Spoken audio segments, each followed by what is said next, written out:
মোৰ লাগা নাই টিকেট প্ৰত্যাশী বহুত বৃদ্ধি পাইছে বুলি কিছুমান সমষ্টিত এটাতকৈ দুটাও নাই কাৰণ আমাৰ 10 বছৰত আমি এটা সুস্থিৰতাৰ ফালে গতি কৰিছোঁ গতিকে বিজেপি এনেকুৱা এটা বৰ্তমান আমি এটা সুস্থিৰ পৰ্যায়ত আহিছোঁ যে অসমৰ আধাতকৈ বেছি সমষ্টিত প্ৰাৰ্থী এজনেই আছে গতিকে মই নাভাবো যে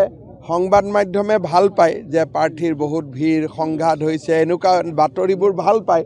কিন্তু মই নাভাবো যে এইবাৰ আমি এনেকুৱা বাতৰি আপোনালোকক দিব পাৰিম 10-12টা সমষ্টিত হয়তো ততোধিক প্ৰাৰ্থী থাকিব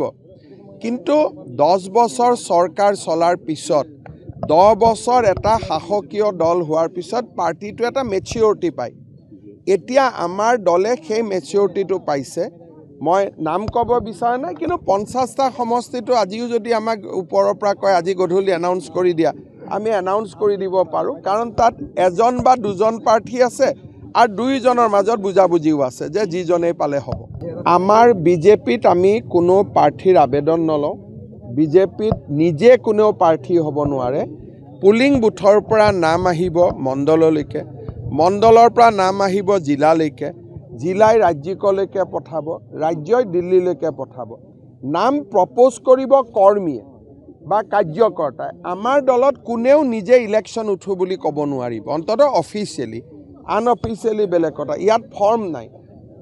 ৰাইজে নামটো প্ৰস্তাৱ কৰিব আমাৰ কাৰ্যকৰ্তাসকলে প্ৰস্তাৱ কৰি পঠিয়াব আমি 25,000 বা 50,000 আমি কোনো আমাৰ ফিজ নাই আৰু এইটো বেলেগ বেলেগ দলৰ সিদ্ধান্ত আমি তাত কোনো কমেণ্ট নিদিওঁ কিন্তু বিজেপিৰ নীতিটো হ'ল যে তলৰ পৰা নামটো ওপৰলৈকে আহি থাকিব এটা সময়ত আমাৰ প্ৰভাৰী যাব বিভিন্ন ৰাজ্যত হয় অসমত কি হয় মই নাজানো আমাৰ বক্স এটা থাকে সেই বক্সত আমাৰ বুথ সভাপতিসকলে আহি নিজৰ নামটো লিখি তাতে বক্সত দি দিয়ে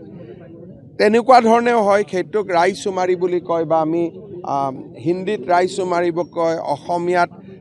আমি মত সংগ্ৰহ বুলি কওঁ গতিকে বিজেপিৰ বিভিন্ন মডেল আছে এইবাৰ কোনটো মডেল ল'ব মই নাজানো কিন্তু যেনেকৈ ত্ৰিপুৰা ঝাৰখণ্ড আদি ৰাজ্যত মই নিজে আছিলোঁ তাতে বক্স এটা কৰা হয় বক্সত বুথ সভাপতি জিলা সভাপতি প্ৰাক্তন জিলা সভাপতি কেন্দ্ৰীয় কাৰ্যনিৰ্বাহক তেওঁলোকে নিজৰ মন পচন্দৰ নামটো দি বক্সটোত ভৰাই দিয়ে